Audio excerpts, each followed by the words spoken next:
Assalamualaikum warahmatullahi wabarakatuh. Halo semuanya, perkenalkan nama saya Dinda Sari Berusi Tepuh, kelas saya PIPA 2020A, Prodi Pendidikan IPA, Universitas Negeri Medan. Di sini saya menyelesaikan tugas dari mata kuliah Teknologi Informasi dan Literasi Data dengan dosen pengampu Bapak Dr. Juniaster Raja Gugu, SSI MSI. Nah, materi yang saya bahas kali ini mengenai klasifikasi makhluk hidup. Langsung saja kita akan memasuki materi klasifikasi makhluk hidup itu. Nah, apa sih klasifikasi makhluk hidup itu? Klasifikasi makhluk hidup adalah suatu cara memilah-milah dan mengelompokkan makhluk hidup menjadi golongan-golongan atau unit-unit tertentu. Dasar-dasar klasifikasi apa saja? Dasar-dasar klasifikasi ada 3. Yang pertama, klasifikasi makhluk hidup berdasarkan persamaan dan perbedaan yang dimilikinya. Yang kedua, klasifikasi makhluk hidup berdasarkan ciri bentuk tubuh atau morfologi dan alat dalam tubuh atau anatomi. Yang ketiga, klasifikasi makhluk hidup berdasarkan manfaat, ukuran, tempat hidup, dan cara hidupnya. Nah, selanjutnya kita akan membahas mengenai tujuan klasifikasi makhluk hidup. Tujuan klasifikasi makhluk hidup yang pertama itu memudahkan orang-orang dalam mempelajari makhluk hidup yang beraneka ragam. Yang kedua itu dapat membedakan makhluk hidup satu dengan yang lainnya. Serta yang ketiga, menyederhanakan objek studi. Selanjutnya itu urutan klasifikasi makhluk hidup dari tingkat tertinggi ke tingkat terendah. Yang pertama itu dimulai dari domain atau daerah. Yang kedua kingdom atau kerajaan. Yang ketiga filum untuk hewan dan diviso untuk tumbuhan. Yang keempat itu klasis atau kelas. Yang kelima itu ordo atau bangsa. Yang keenam itu familia atau suku. Yang ketujuh itu genus atau marga. Dan spesies atau jenis. Nah, adapun dalam pengelompokannya dilakukan klasifikasi berdasarkan kingdom. Saat ini, perkembangan klasifikasi untuk makhluk hidup dibagi menjadi klasifikasi 2, 3, 4, 5 atau 6 kingdom. Kita akan membahas satu-satu mengenai klasifikasi tersebut. Yang pertama itu ada klasifikasi makhluk hidup 2 kingdom. Klasifikasi makhluk hidup 2 kingdom itu yang pertamanya itu ada kingdom plantae atau dunia tumbuhan. Kingdom plantae merupakan semua organisme yang memiliki dinding sel dari bahan selulosa yang juga berklorofil. Contohnya ganggang, tumbuhan paku, tumbuhan lumut, serta bakteri dan jamur, walaupun mereka tidak memiliki klorofil. Yang kedua itu ada kingdom animalia atau dunia hewan. Kingdom animalia adalah semua organisme yang tidak memiliki klorofil, tidak berdinding sel, dan mampu bergerak bebas. Contohnya itu cacing atau vermes, hewan berongga atau coelentera, hewan berpori atau polifera, hewan lunak atau moluska, hewan bertulang belakang atau chordata, dan hewan bersel satu atau protozoa. Nah, teman-teman bisa nih memperlihat dari gambar ini untuk mempermudah. Ini kingdom plantae dan ini kingdom animalia. Selanjutnya itu kita akan membahas klasifikasi makhluk hidup 3 kingdom.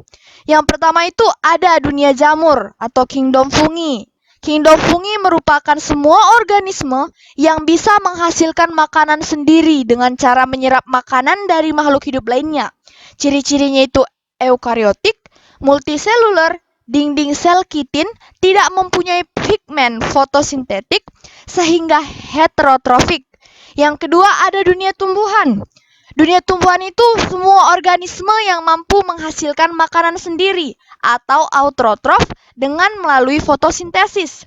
Yang ketiga itu ada dunia hewan. Dunia hewan itu semua organisme yang mendapatkan makanannya dengan cara memangsa makhluk hidup lainnya. Nah, kita memasuki klasifikasi makhluk hidup 4 kingdom. Perkembangan klasifikasi menjadi lebih banyak lagi setelah ditemukannya inti sel atau nukleus Dan semua makhluk hidup yang ada terbagi lagi menjadi 4 klasifikasi, yakni ada yang inti selnya diselubungi selaput dan ada yang tidak. Yang pertama itu Kingdom Monera. Kingdom Monera itu klasifikasi makhluk hidup yang tidak mempunyai selaput inti dan disebut sebagai organisme prakaryotik. Contohnya itu ganggang hijau biru dan bakteri. Yang kedua itu Kingdom Fungi. Kingdom Fungi yakni semua jenis jamur masuk ke dalam klasifikasi Kingdom Fungi. Yang ketiga itu ada Kingdom Plantae. Nah, Kingdom Plantae ini semua tumbuhan ganggang kecuali ganggang biru hijau, tumbuhan paku, lumut, dan biji masuk ke dalam klasifikasi Kingdom Plantae. Yang keempat itu ada Kingdom Animalia. Semua hewan, mulai dari protozoa sampai chordata, masuk ke dalam klasifikasi Kingdom Animalia. Nah, ini nih, Kingdom Animalia, Kingdom Plantae, Kingdom Fungi, dan Kingdom Moneranya. Selanjutnya itu kita memasuki klasifikasi makhluk hidup 5 kingdom. Pada klasifikasi dengan 5 kingdom, macam-macam kingdomnya itu yang pertama ada Kingdom Monera, meliputi semua makhluk hidup atau organisme yang prokaryotik, bersel satu dan mikroskopis. Yang kedua itu ada Kingdom Protista. Kingdom Protista itu sebagian besarnya terdiri atas organisme yang bersel satu, eukariotik, umumnya sudah memiliki ciri-ciri seperti tumbuhan dan hewan. Yang ketiga itu ada Kingdom Fungi. Kingdom Fungi ini memiliki ciri-ciri eukariotik, tidak berklorofil sehingga tidak berfotosintesis. Yang keempat ada Kingdom Animalia. Dia memiliki ciri-ciri eukariotik, bersel banyak, tidak berklorofil sehingga tidak berfotosintesis, tidak berdinding sel, dan heterotrof. Yang kelima itu ada Kingdom Plantae. Kingdom Plantae terdiri atas semua organisme eukariotik, bersel banyak, berdinding sel yang mengandung selulosa, berklorofil, berfotosintesis, dan autotrof. Nih, gambar untuk mempermudah teman-teman semua. Nah, selanjutnya dan yang terakhir itu ada klasifikasi makhluk hidup 6 kingdom. Yang pertama itu Kingdom Monera, yang kedua Kingdom Protista, yang ketiga Kingdom Fungi, yang keempat Kingdom Animalia, yang kelima Kingdom Plantae, dan yang keenam dan yang terakhir itu Kingdom Virus.